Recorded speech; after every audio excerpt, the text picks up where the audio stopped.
Okay, so now that we have the setup for the Joly Photometer, how do we use it? The idea is this is our comparison light source.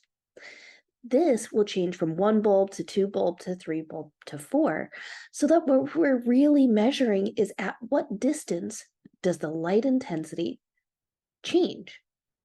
So let's just do one together, for instance. I'm trying to find where the light from the paraffin and wax on the left matches the light from the paraffin and wax on the right. So if I hit play, I'm looking for when these two match the same color, which is right about here to my perspective. The brightness of this source is equal to one LED at some distance.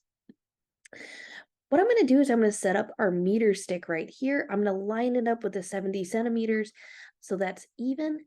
And it looks like this matches up to a distance of, going right from the center, like 54 centimeters. At 54 centimeters, the light from this one light bulb source is equal to one LED. When you go and change it, notice that the LED on the right gets brighter. So where would that be equal to the brightness from 2 LEDs? You'll see. All right, so collecting data, you should be doing brightness of light bulbs. And this would be 1, 2, 3, however many light bulbs. Please take all 9 data points that are available here by continuing to just hit enter whenever you need another number.